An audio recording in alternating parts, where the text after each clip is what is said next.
Tū tau mai runga, tū tau mai raro, tū tau mai roto, tū tau mai waho. Kia tauai te Māori tū, te Māori ora ki te katoa. Haumie, huie, tae kie. Kia ora koutou, ko Georgia Brown toko ingoa, no te whanganui a tara ahau, ki te noho o ki tahuna, KSBN ahau e mahi ana. Kia ora. Kia ora and warm welcome to you all. I'm Georgia Brown. I lead Sustainable Business Network's climate-related work.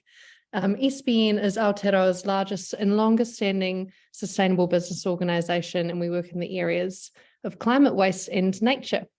For those of you who don't know about us, feel free to head over to our website. So today we have with us the extremely knowledgeable Rod Oram, who is here to speak to us about COP27 taking place in Sharm el-Sheikh, Egypt.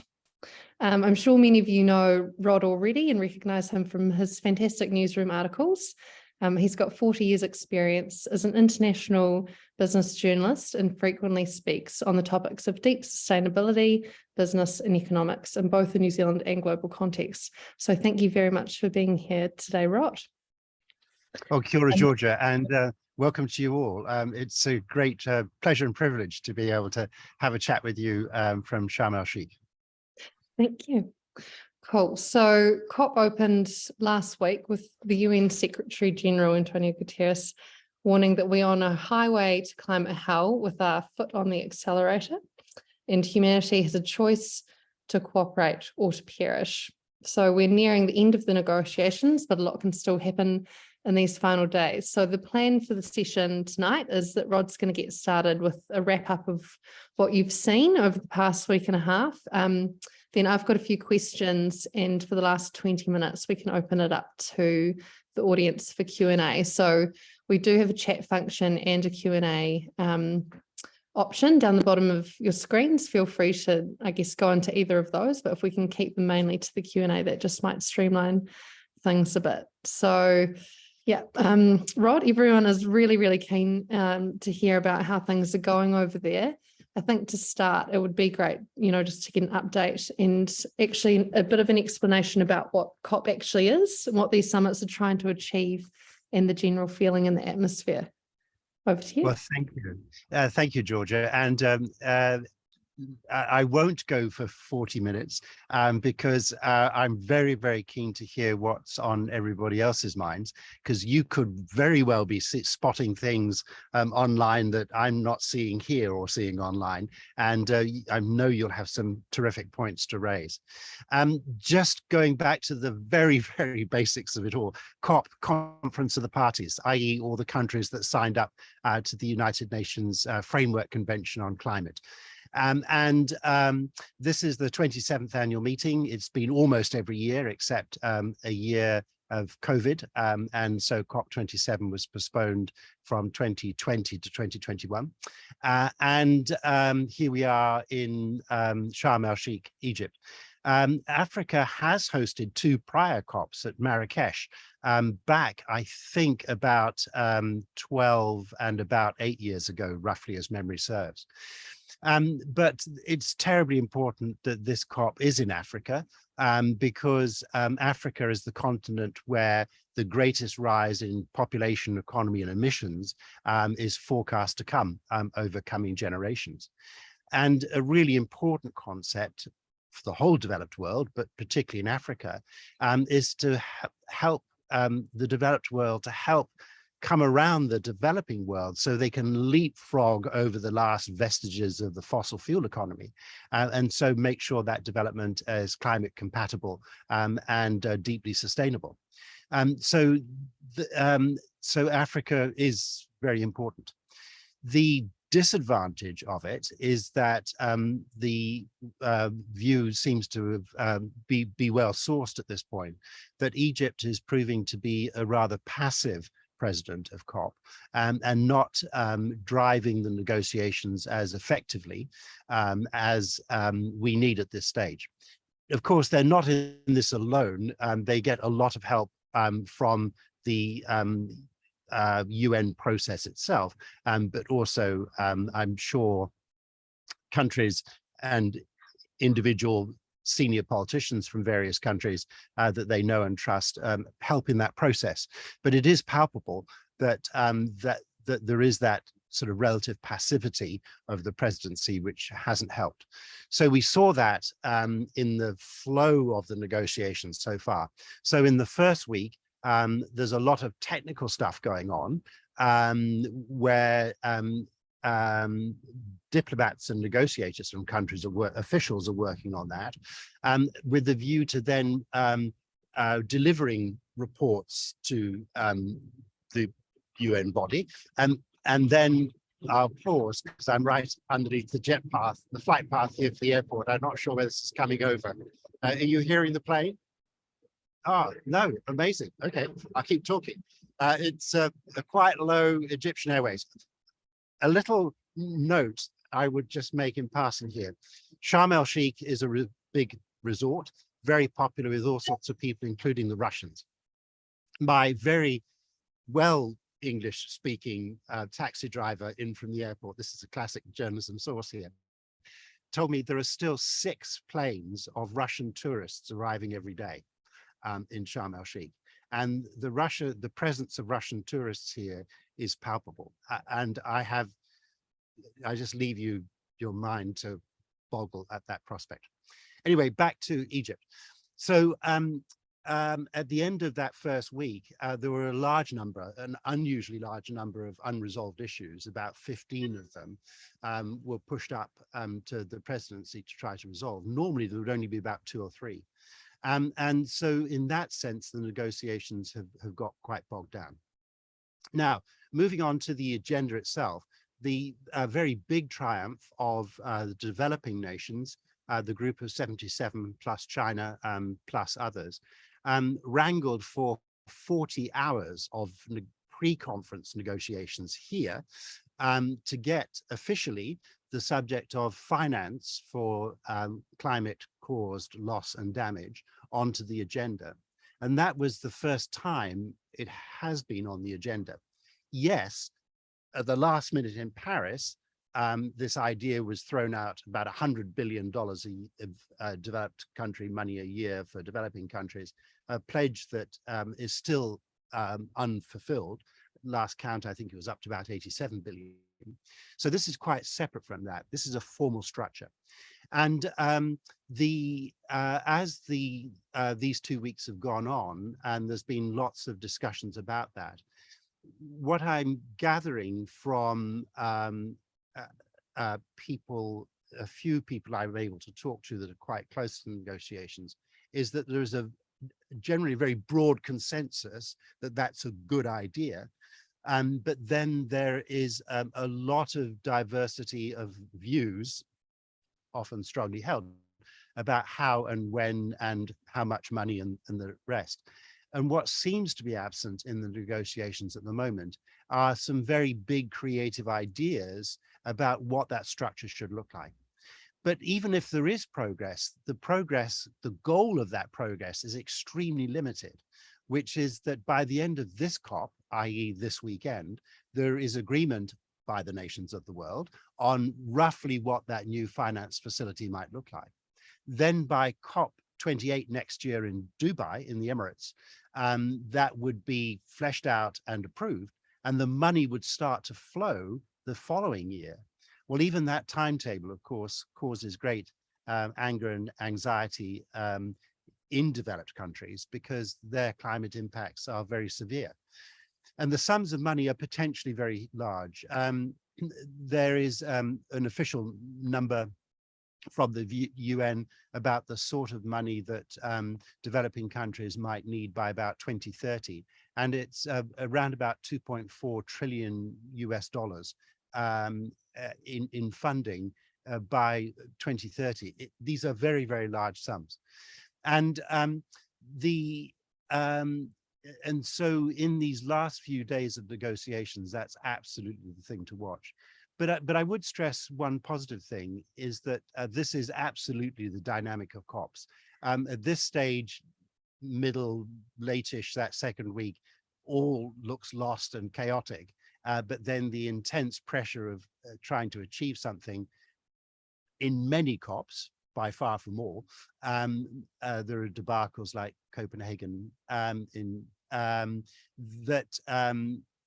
some progress is made.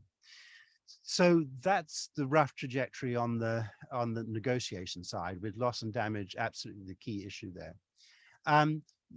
This, like other COPs, sorry, let me raise finance, because finance turns up everywhere here on the agenda, more so than ever. A fundamentally important concept here is there is no way that governments can come up with enough money.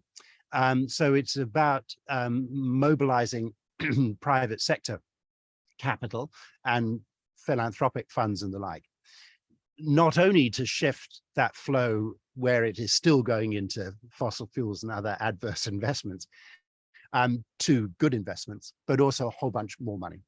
And what we essentially need is a fundamental change in some architecture of the international financial system, which is why, from my point of view, and this is obviously slightly colored by being a business journalist, and I spend a lot of my time following the money in one way or another. To me, the single most important idea that's been landed here is the Bridgetown Initiative from the redoubtable Prime Minister of Barbados, Maya Motley, and it's called the Bridgetown Initiative after the capital of her country. She floated the idea earlier this year of how do we repurpose, both in mission and in balance sheet, the IMF and the World Bank to do more. So earlier this year, she convened a very impressive group of senior economists and government officials and UN officials and the like. And they worked through a proposal called the Bridgetown Initiative. And the essential idea there is that those two institutions would be redirected and their finances reinforced, and then a trust of some form would be created. So capital from those two would go into the trust as a way of helping to catalyze the flow of private sector finance. And there's an allied concept which needs to sit alongside this, is that the risk profile for investing, if you're in the private sector, of investing in developing countries, the risk premiums that normally charged are huge, are huge.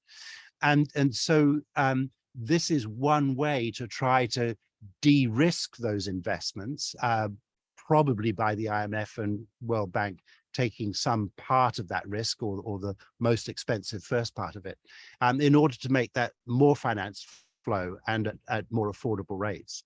Now, the Bridgetown Initiative sits completely outside the UN, so there's no further discussion of that here.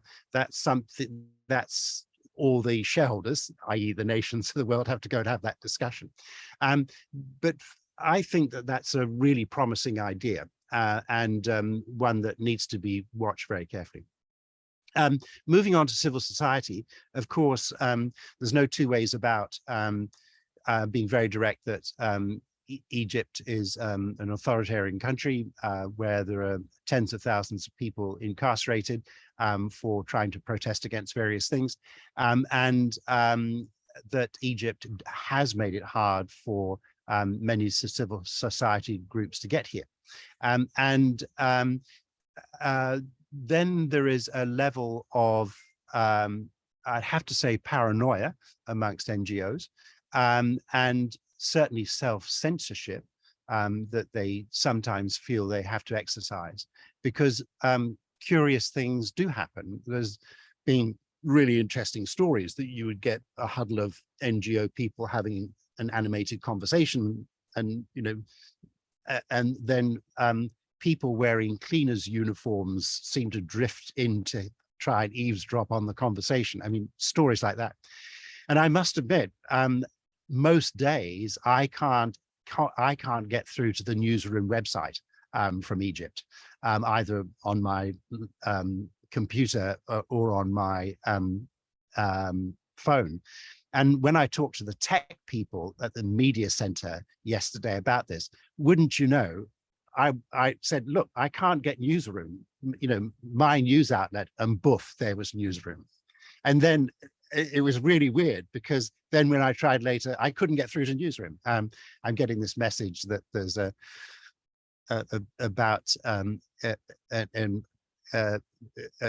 technical fault there. So so there is that level of paranoia. Having said that, NGOs are very much playing their incredibly important role of COP, of representing civil society and helping to keep government and businesses' feet to the fire. And again, we see these really creative, well-researched, arguing international alliances of international NGOs, international alliances, being effective here. And very importantly, in many cases, bringing African NGOs into their fold to give them support, because I think they're feeling particular pressure here.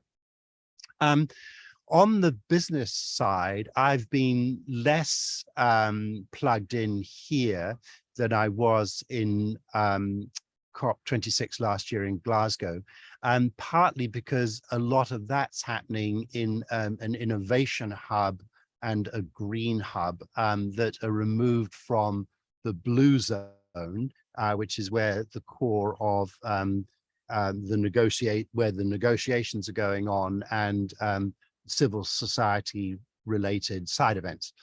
And but still, there have been again, what we're getting used to, and I suppose I'm getting slightly cynical about, grand alliances of businesses promising to do this, that, and the other. I'm not entirely cynical. Some really, good stuff is happening, but there is a very large business contingent here, and a lot of good stuff is flowing from that. And interestingly, with a real focus on Africa and African economies. I was talking yesterday to a fascinating company based in East Africa called MCOPA, and founded by Americans and others about 12 years ago to bring not just solar power, but solar powered appliances to households. And they work mostly in East Africa. They're based in Kenya. And it's a way of finding ways to help finance those assets to make them affordable. So you just don't get a solar panel, you get a solar powered fridge or a solar powered TV or a solar powered mobile phone. And they're just starting a project on solar powered electric motorbikes in Nairobi, because the emissions from motorbikes are prodigious across Africa, a main form of transport, but particularly for individuals, but small businesses. And it's a really, really interesting example of some philanthropic capital alongside some commercial capital, developing some very different business models to deliver that kind of technology to people who are unbanked. I mean, that's the key thing amongst their clients. And so from a business point of view, there is that sort of creativity going on, and is really fascinating. I hope, I couldn't check because I can't get onto the newsroom website. I had an interview with Dustin Kaler of MCOPA yesterday. So hopefully you'll find it on the newsroom website. I think I will leave it at that for now, because I've been going about 20 minutes, because I'm really, really keen to hear what's on your minds, and particularly if you're picking up some things that I'm not about COP27, because I'd love to be the beneficiary of your knowledge too. Fantastic. Thank you so much, Rod. And yeah, sorry to hear that you're having trouble accessing newsroom. I can only imagine how frustrating that would be on your end. So no, you've covered a lot of the, I guess, the key topics that I've seen coming up, which is great. And I guess loss and damage is the main one on people's minds at the moment. And also really interested to have a conversation about yeah, where the 1.5 can be kept alive. I'm sure a lot of people on the line read that the article and keen to discuss that further. But first, if we can go into loss and damage a little bit deeper, something that I guess we've been discussing is it's great to see that there's, I guess, more movement happening in this space. But we're conscious that, I guess, a lot of the wealthier nations are nervous about creep with this, and that it may lead towards increased accountability and open claims. And are you finding that it's, I guess, some of those more developed countries are using that as a useful excuse, or do you think their concerns are warranted in terms of liability claims opening up? That's very definitely a very big issue, not the least of which for the United States, which is historically is responsible for the largest share of global greenhouse gas emissions over the decades, and the US has made it very, very clear right from the outset that liability, and they didn't use this language, but reparations are absolutely not a subject that they're going to have any engagement on at all. And at one level, I mean, yes, morally and in many other ways, that is an important issue, fundamentally important issue. However, I'm still hoping that, not my hope, the hope is generally that it's possible to leave that there, but then still work on a mechanism that gets money flowing. So the emphasis is very much on the practical response now, rather than having any prolonged debate about those historic wrongs, which are very true. So again, this is really, really hard to judge. Pardon me if I'm recapping a point I've already made. What I'm hearing is this broad consensus in that those negotiations on loss and damage finance, that developing countries deserve money, need money, we need to find a way to do it. But then there is a very great divergence in views about how much, when, and how. And there is a real shortage, it seems, of very big creative ideas to make that happen. And the parallel I draw is, sorry, I'm trying to compress a great deal of history here. Kyoto Protocol was a classic top-down, very legalistic international treaty, and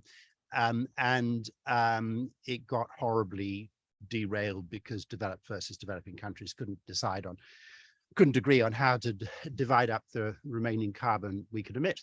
And so complete deadlock, Copenhagen was the disaster.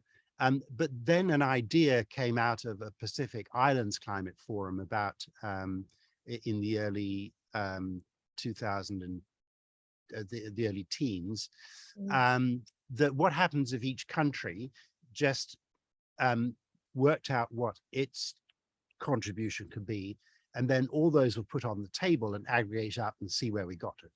And so that became the concept of nationally determined contributions.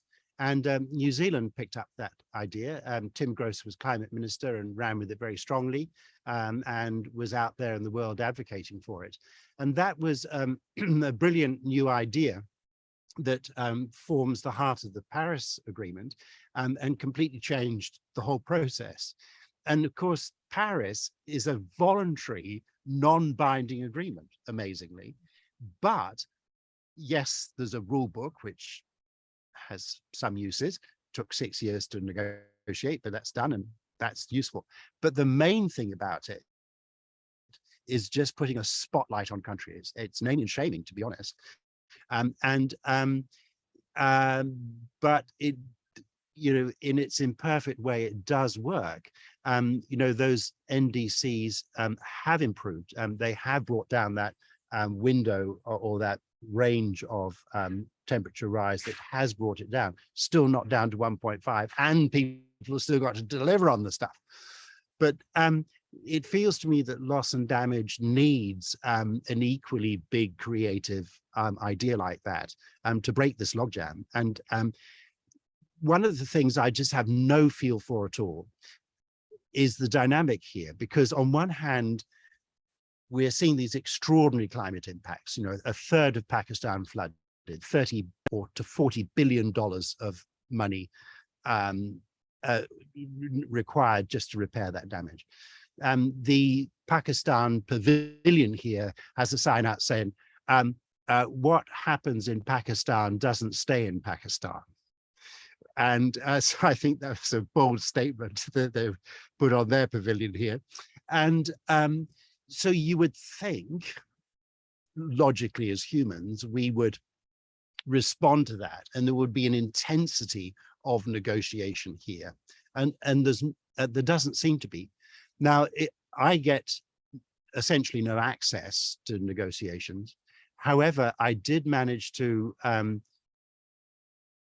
persuade a UN security guard to let me get into the plenary room last Saturday afternoon, where the subsidiary bodies, okay, sorry, this is displaying down an arcane UNFCCC architecture here.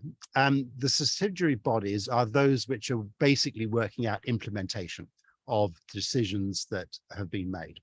And there is a redoubtable chair of the SBI, I think it's the acronym, Marianne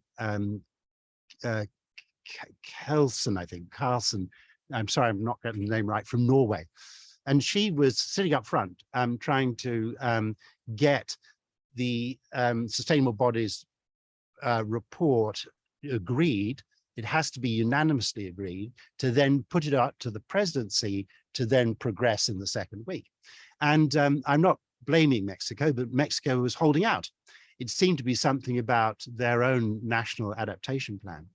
And she very firmly and politely and very articulately was reminding people that under Rule 16, there had to be unanimous agreement, otherwise their report could not progress. And a whole string of countries gave very clear, very logical arguments for why this should progress. And there was not excessive emotion. There was not, anger. In a sense, you could hear people's frustration, but it was very diplomatic. It was very measured. And there was a really interesting intervention, for example, in English from the Chinese delegate who was negotiating that. I was struck by that diplomacy, and I'm sure at times things get very, very heated, but I think there's also a recognition that you have to win these arguments by persuasion rather than by outbursts of emotion. I'm sure that happens. I'm sure that happens.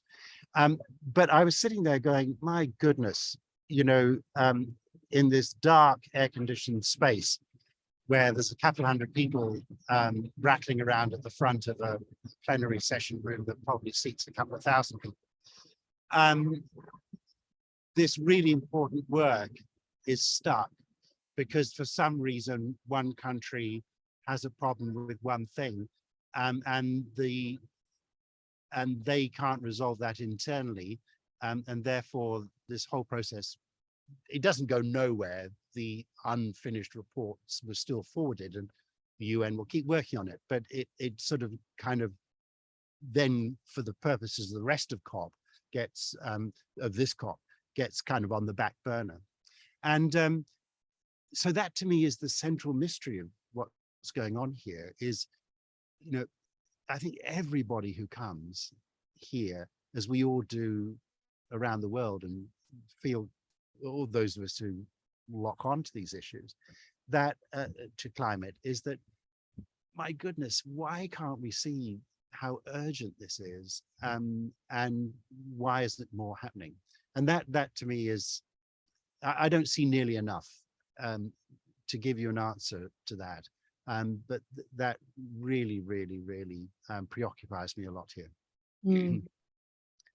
Sorry, Excellent. I launched into a whole long thing there, but I hope that tiny little direct experience of how negotiations work might be of some interest. Absolutely, that was a fascinating insight. Thank you. So yeah, I think it would be good to go back to your mention of 1.5. You wrote a fantastic article about that, and for those of us who haven't had a chance to read it yet, I'm wondering if you might be able to share your thinking on that. Is it still achievable?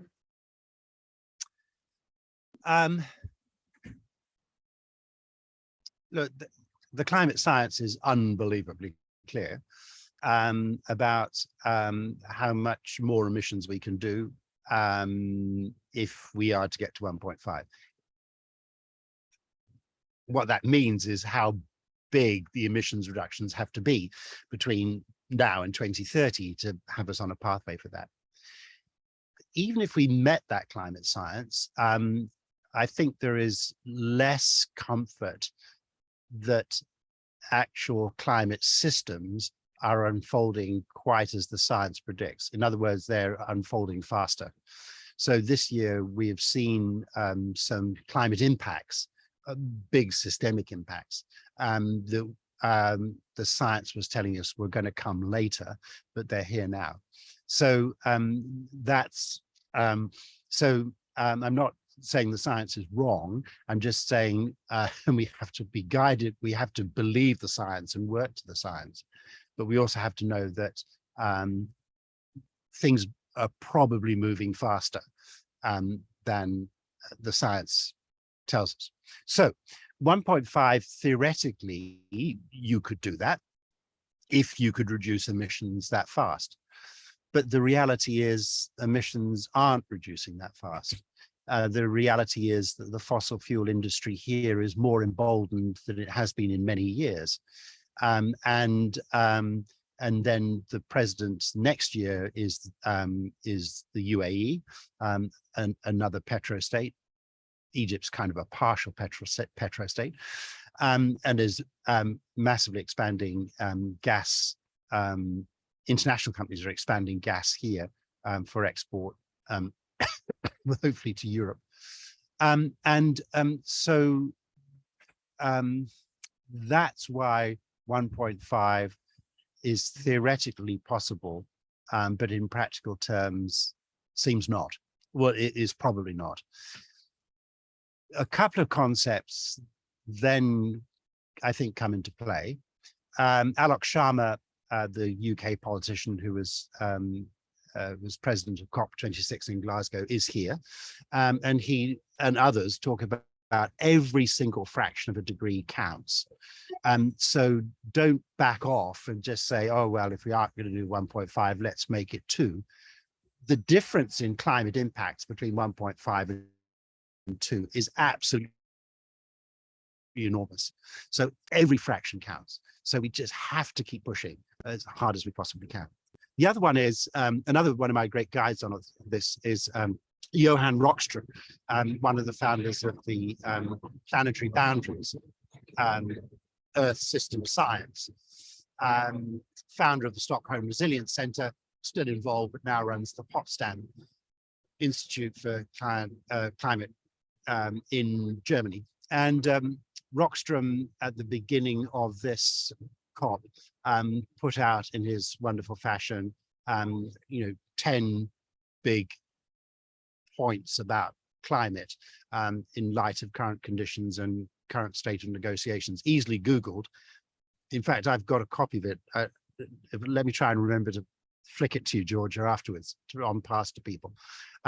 Because whilst there's a lot of really good climate science around, Rockström has a real talent for distilling things very clearly.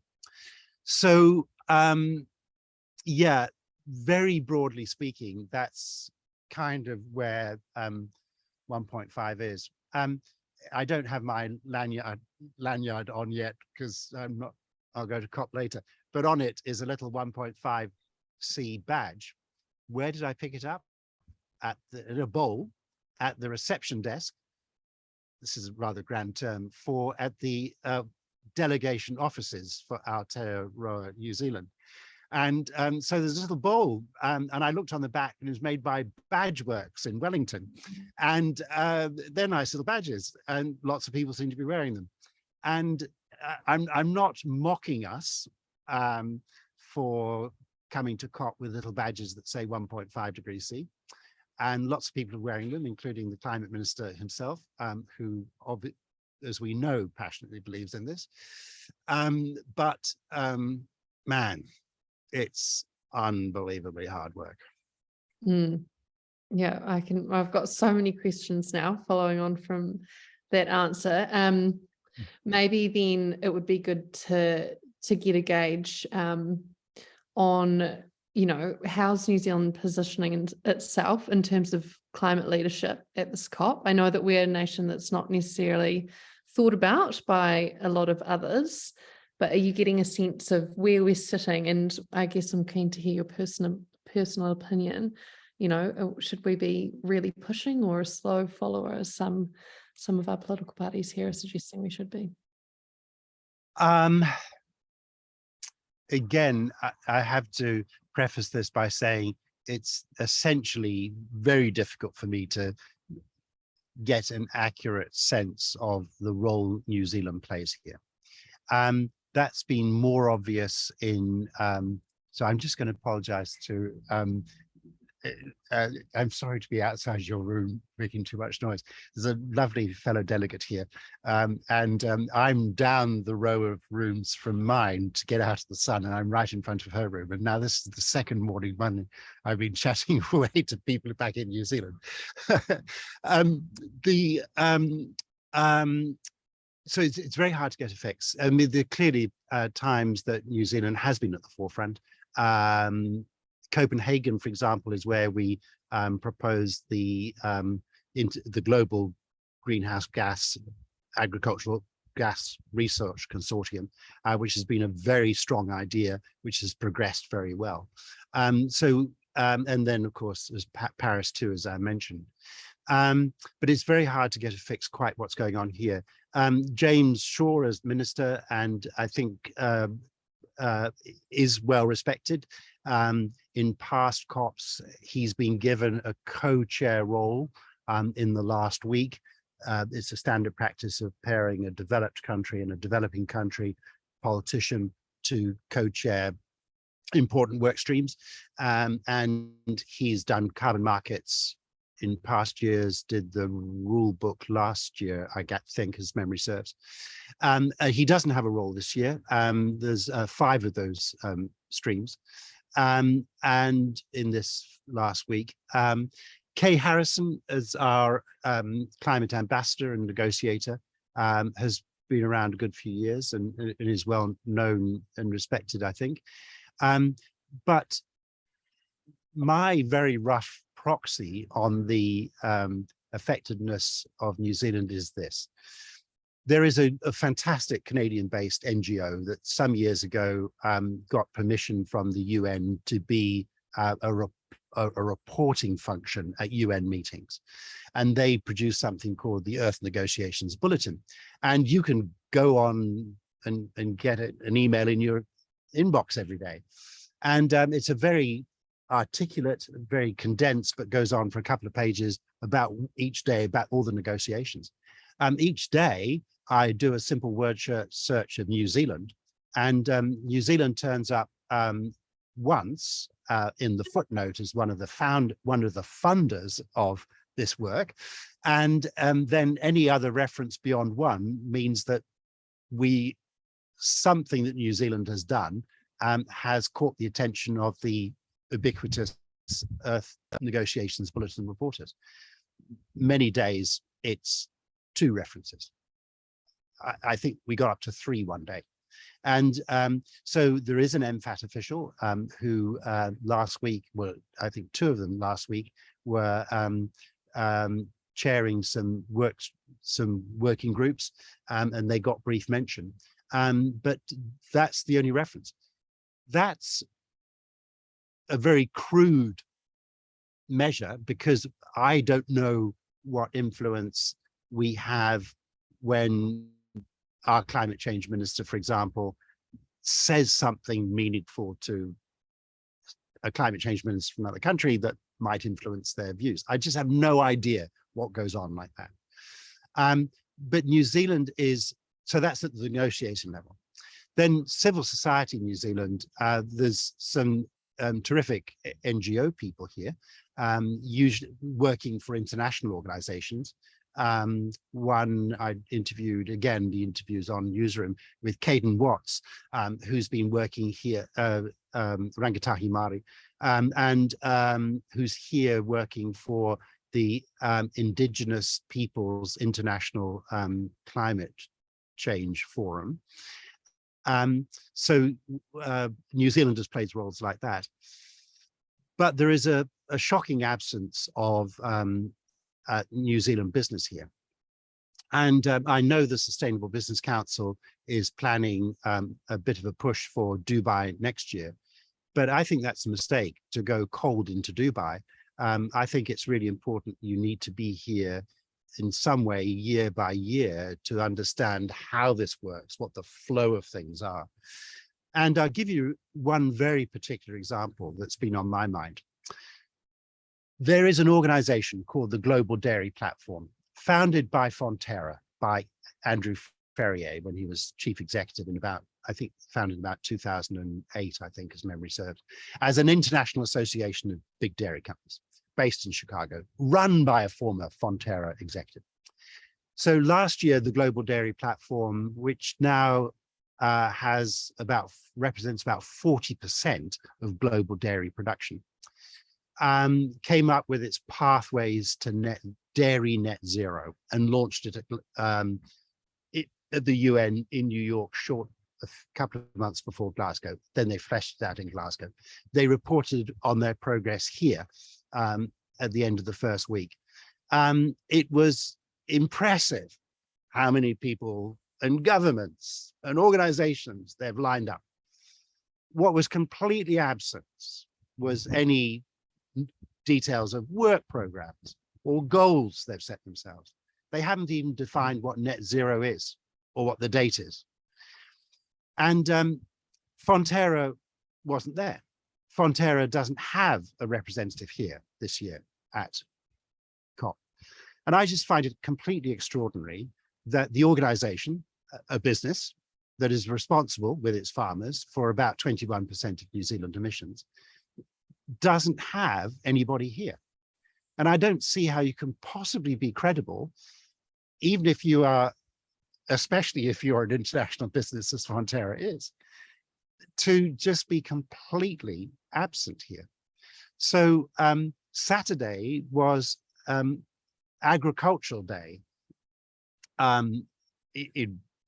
There's various themes of the day, but and in the global action run of themes, Saturday was agriculture, first time ever. And New Zealand was busy in some negotiations on agriculture, but the Koroniva agricultural negotiation process has run the end of its short course of recent years, and it is very up in the air how that progresses. Now, that was one of the unresolved issues at the end of the first week. So New Zealand's busy doing that. But quite frankly, New Zealand is stunningly absent from COP. Thanks, Rod. So yeah, a few things again I want to go into a bit further there. I'm conscious of the time, and just a reminder to people to pop through their questions. We have a quick read. See what we've got here. So Pox asked, the Ukraine crisis has resulted in Europe expanding on LNG projects at a rate of 235%. They've compromised 1.5 degrees.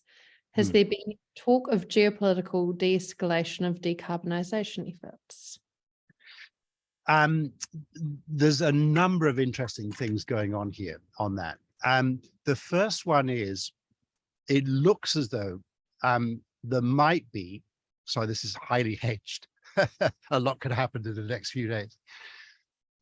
Let me just say there is a growing push from a growing number of countries to get some language about phasing down fossil fuels. Now that sounds so completely innocuous.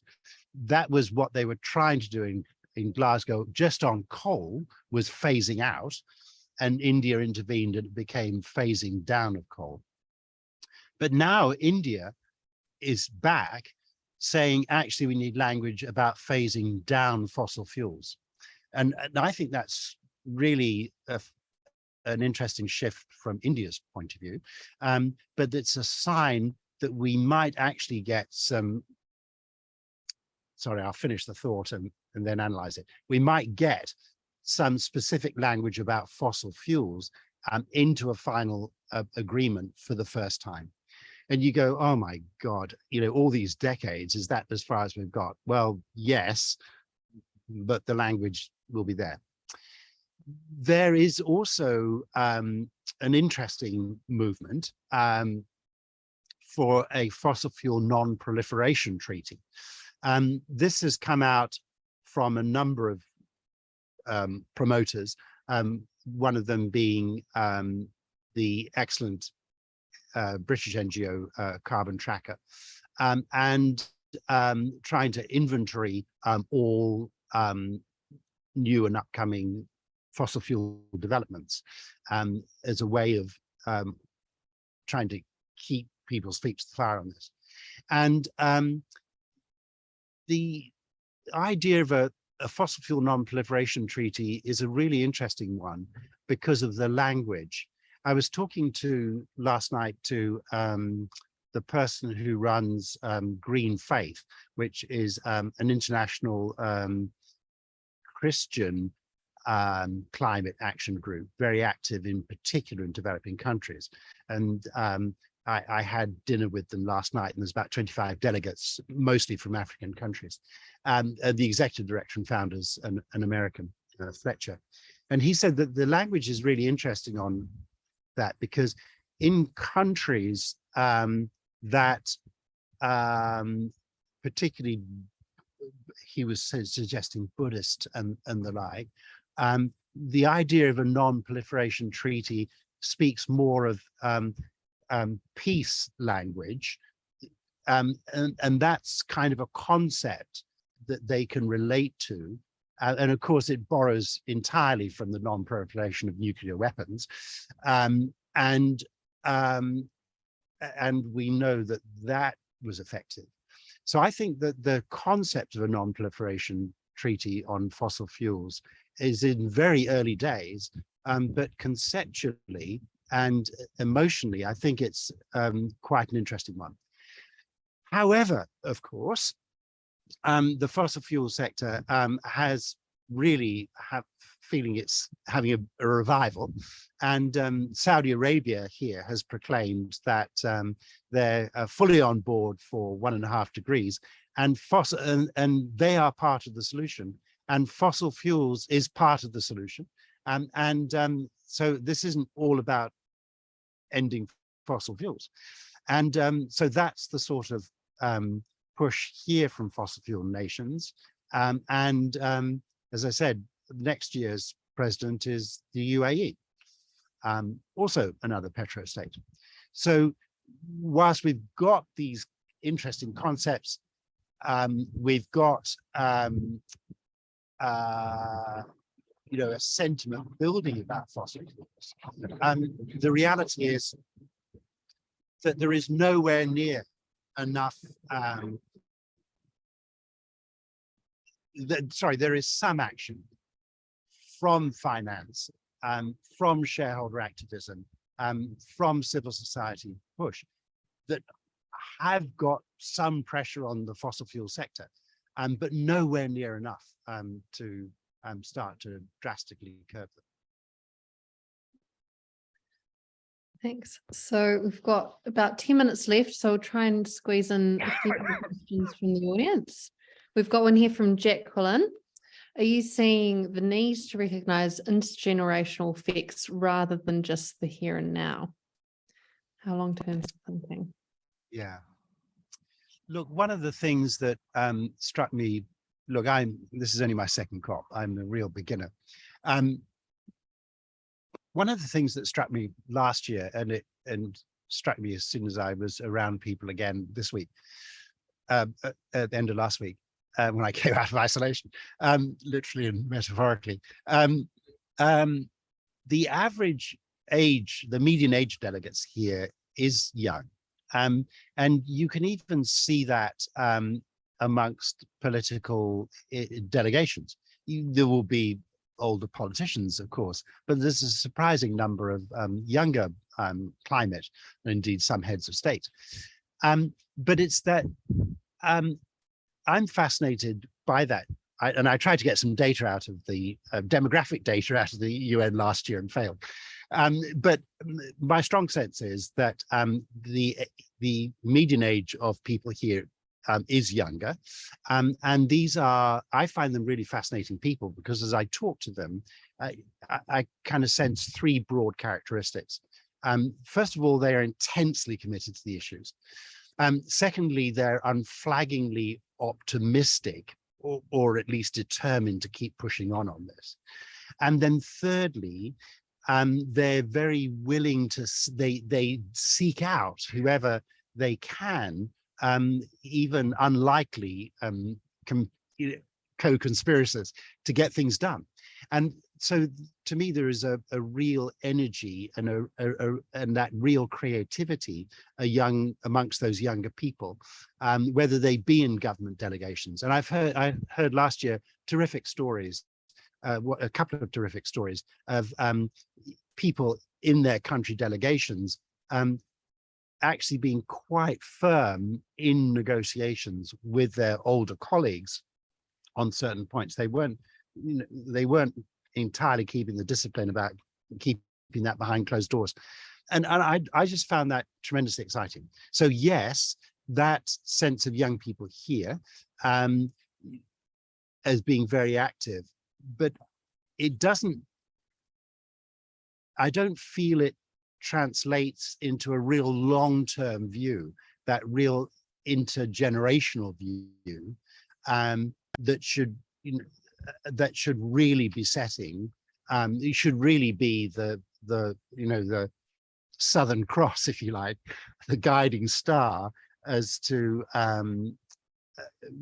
where these negotiations have to go and what the decisions we have to take. James asked, or said that it's all sounding incredibly depressing, Rod. What would be your advice to the plethora of New Zealand businesses who want to be making a difference despite the situation you are describing at COP? Yeah, no, that was a laugh of high anxiety as much as humor. Look, it's impossible to talk about these things without trying to be as clear and realistic as you can be. And when you experience it, or when you hear that from overseas, or you read it, you go, oh my God, there is no hope. But what constantly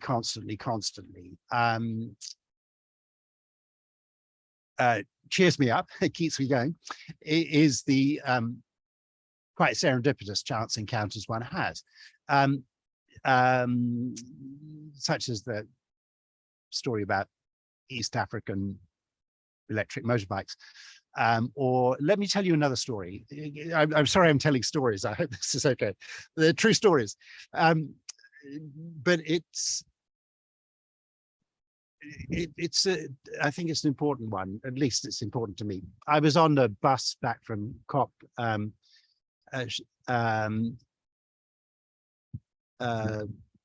one evening, a few evenings ago, and I was chatting to the person sitting next to me. He's called George. George is from Kenya.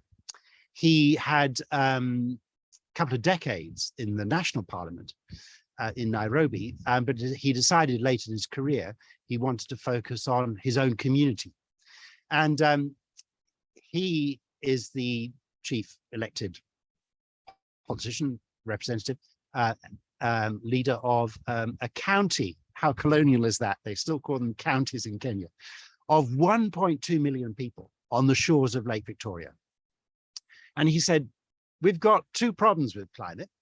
First of all, there's been a lot of rain up in the hills, so the level of Lake Victoria has risen 2 meters.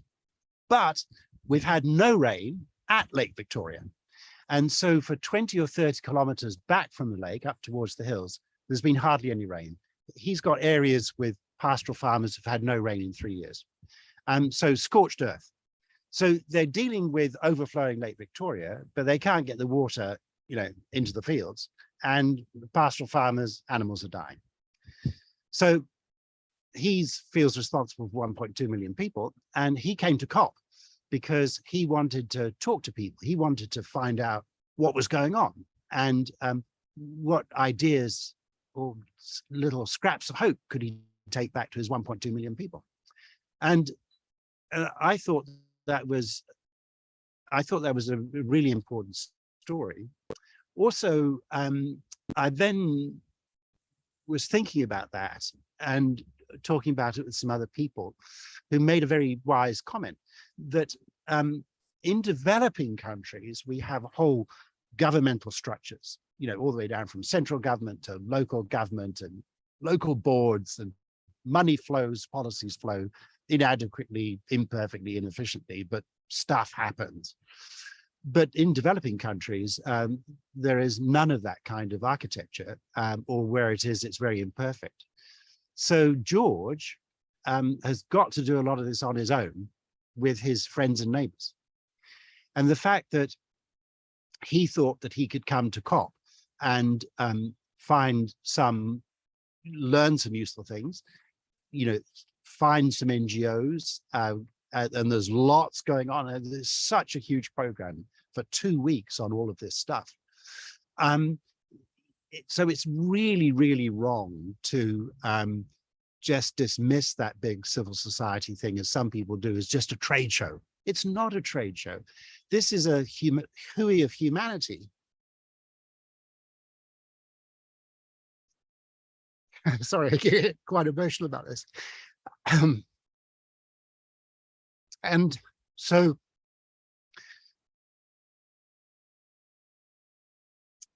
it's that sense that around the world, there are hundreds of millions of people trying to work out what to do, are doing stuff. They need this global political leadership. They've got to have it. And it's desperately imperfect. But that's what keeps me going. And that's why, what each of us does, each of us can only do this infinitesimally small thing. As a journalist, I can offer a few views, I can do a few Zoom calls, I can write a few columns. Each of us can only do this infinitesimally small thing. But if each of us does some stuff, then that does aggregate up. And, we just have to become much more effective at putting, emboldening, giving the mandate or thrusting the mandate on politicians to be more effective leaders. So, yeah, every fraction of a degree counts. Every single action matters. Everybody, everywhere, every day just has to do what they can. Thank you, Rod. And yeah, that's absolutely something that we're trying to advocate here for. And I feel like I'm having that conversation more and more every day, and people are starting to understand how important it is that aggregation is. So thank you for all that you're doing.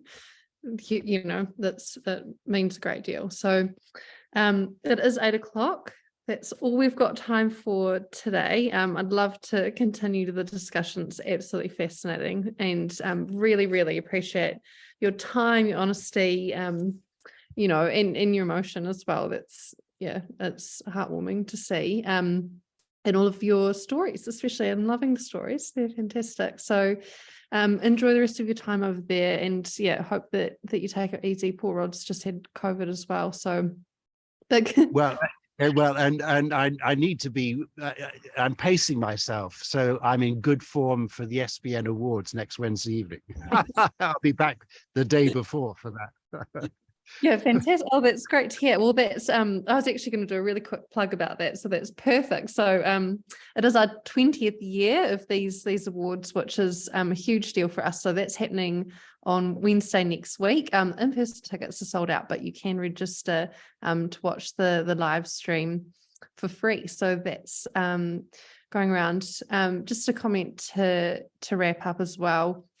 It's a bit of a mixed bag, it sounds like, over at COP. Obviously hugely important, and things are progressing, but I think the key thing that we want to put across here is that it means it's only more important that organisations back in Aotearoa don't wait around for progress to be made by heads of state in these negotiations. We need to act with urgency and transition to a low carbon circular economy as soon as we can. So please continue to do that. We know lots of organisations in our wonderful network are, so huge kudos to those people. Also, one really quick moment to mention the Climate Action Toolbox. If there are businesses online, or you're hearing of organisations who are wanting to get started on climate action but not sure where and how to do that, you can check out the Climate Action Toolbox. It's a free online tool that we've made to help businesses measure and reduce their emissions. So that's there for you. Again, massive thank you, Rod. Know that it's an extremely busy schedule for you at the moment, that you're in back-to-backs and about to pop your lanyard on and head off. So yeah, huge thank you, and really appreciate your time. Thanks. See ya. I'll finish off with the closing karakia. Unuhia, unuhia, unuhia ke te uru tapunui, kia wātea, kia māma tinako. Te tinana te wairua ki te ara tangata. Koia rā e rongo. Whakaerihia ake ke ronga, kia tina, hui e, tā ki e. Ka kite. Thank you, everyone.